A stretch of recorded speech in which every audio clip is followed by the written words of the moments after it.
passarão os céus e a terra, mas a Bíblia vai continuar dizendo: aqueles que creem em Jesus não serão condenados.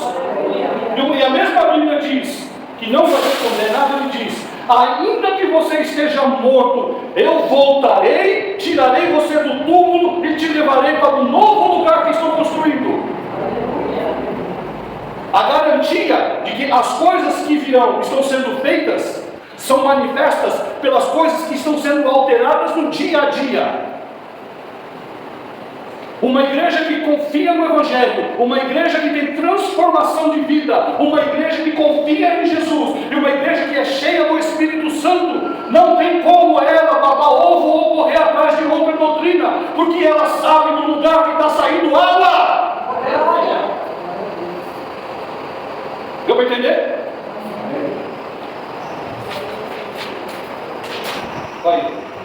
Caiu também.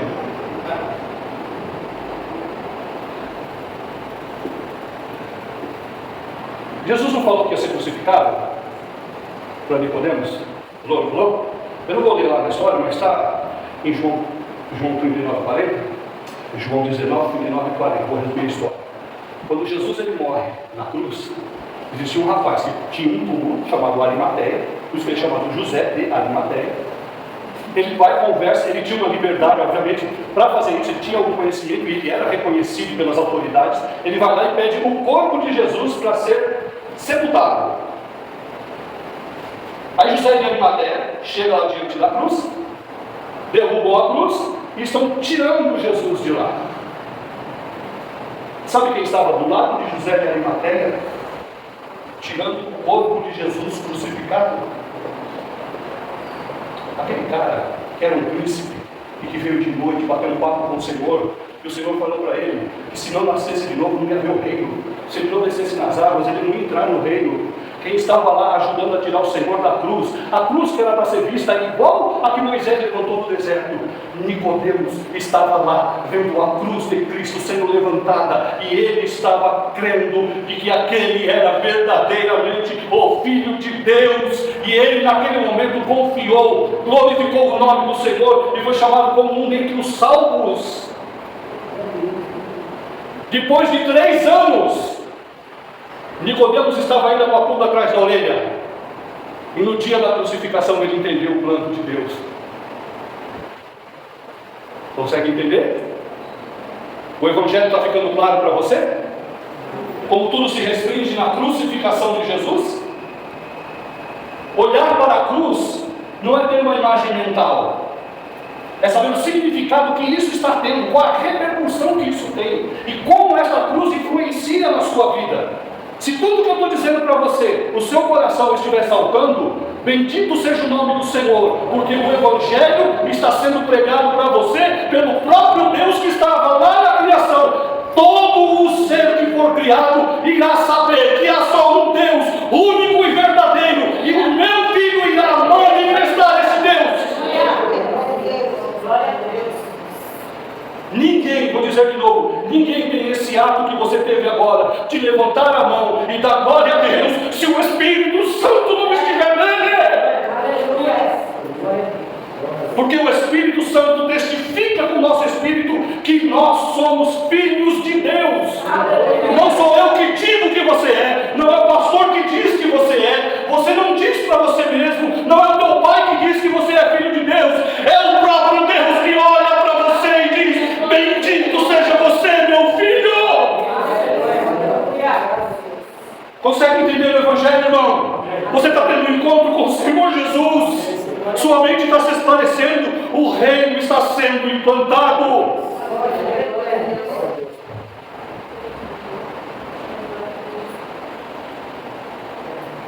João 17, versículo 7.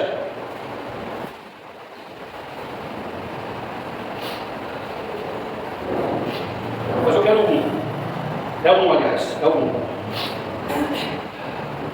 Essa daqui é a maior, a mais profunda, a mais verdadeira oração forte. É chamada de a oração sacerdotal. Jesus ele restringe o Evangelho nesta oração. De tudo que você tiver que aprender a orar, ore e veja a oração sacerdotal. Tem um mundo escondido ali dentro.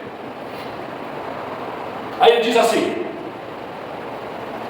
Jesus falou essas coisas e levantando os olhos ao céu disse: Pai, é chegada a hora. Que hora? A hora? A hora da sua morte. A hora da sua crucificação. Certo? Vamos lá, vamos prosseguir. Aí ele diz: glorifica o teu filho. Você sabe o que ele está pedindo aí? Você sabe o que significa a palavra glorificar? A palavra glorificar significa enaltecer, enobrecer, dignificar, expressar através de palavras, sentimentos e atitudes a grandeza de tudo o que está se vendo. Essa era a hora da crucificação. Olha que interessante. Os reis, quando querem glória, eles sobem no trono. Quando Jesus ora, ele não pediu para sentar no trono, porque o trono do Filho do Homem, o trono que era digno para ele naquele momento, era o sofrimento e a dor. Por isso que ele se chamava de o Filho do Homem, porque todo homem é passível de condenação. Quando Jesus ele fala Filho do Homem, ele está se identificando com você e está se identificando comigo. Se ele quisesse glória, ele pediria o trono, mas não era essa a glória que ele queria. Você sabe o que ele estava querendo dizer?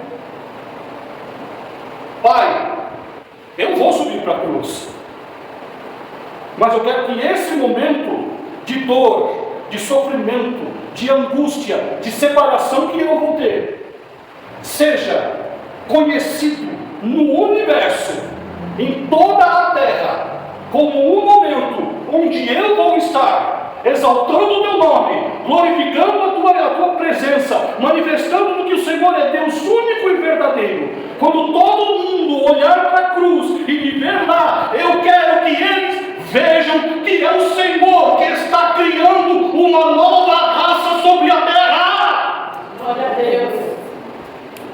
Quando Jesus sobe na cruz, ele põe fim à história de toda a condenação do homem que estava voltada em cima de Adão.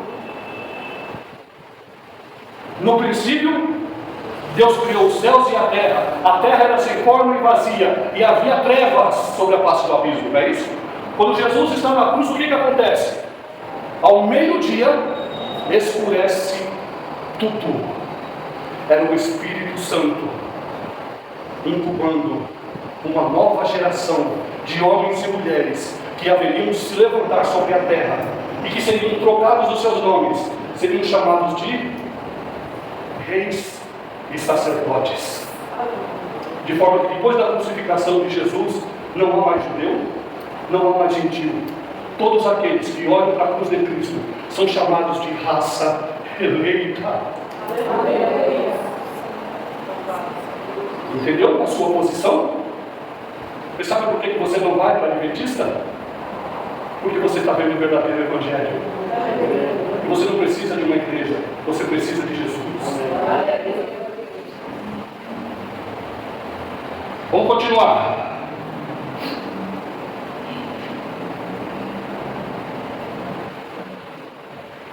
Glorifica ao teu filho, para que o teu filho glorifique a ti. Ele diz exatamente o que eu disse. Na hora que ele sobe para a cruz, não é apenas Cristo que nós estamos vendo. Nós estamos vendo um plano, o plano de Deus sendo executado na vida obediente do nosso Senhor Jesus Cristo. Conseguiu ver? Conseguiu ver? Está vendo com o teu coração?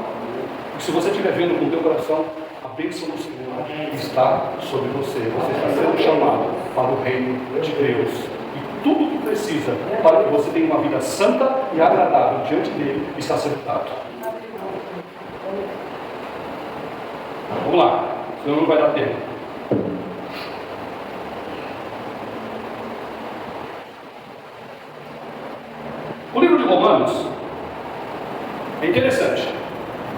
Quando Paulo escreve para os romanos, ele não está escrevendo para judeus, ele está escrevendo para gentios.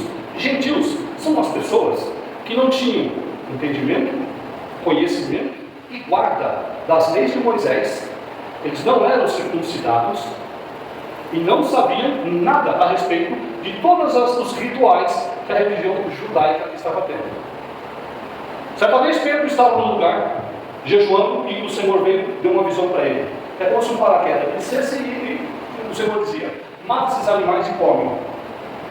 Só que os animais eram animais classificados imundos pela lei. Ele falou: Senhor, eu não vou fazer isso não. Aí desce de novo, mata esses animais e come. Senhor, eu não vou fazer não. Você não considere imundo aquilo que eu purifiquei. Foram 3 vezes.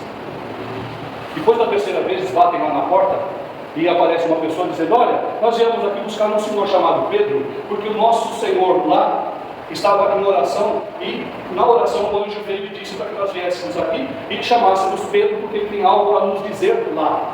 Aí Pedro ouve e fala assim: não considere imundo aquilo que eu purifiquei. Pedro estava sendo convidado a pregar o Evangelho na casa de gentil. Judeu não poderia entrar nesse lugar porque contaminava. Mas Deus estava ali quebrando o paradigma. Não considere impuro aquilo que eu estou purificando. Aí diz as Escrituras que Pedro começou a pregar dentro da casa de Cornélio e descrever o Evangelho. Quando chega na parte que fala que Jesus foi crucificado para perdão dos nossos pecados, o Espírito Santo entrou sobre eles e eles começaram a falar em outras línguas. Igual Pedro, Paulo, Tiago, no dia de Pentecostes, quando eles estavam lá e veio o Espírito Santo sobre eles. Depois surgiu uma situação muito interessante, que as pessoas estavam tentando deturpar o Evangelho. E aí foi feito um concílio, está em Atos capítulo 15, pode colocar. Atos capítulo 15. Em Atos capítulo 15, estava numa reunião com os apóstolos, estava lá Pedro e Paulo, e começaram a falar a respeito de que todo mundo devia se circuncidar, mesmo confiando em Jesus. Mesmo confiando em Jesus, eles precisavam guardar as leis de Moisés. Só que Paulo, quando ele começa a escrever no livro de Romanos, você sabe no que ele se baseia?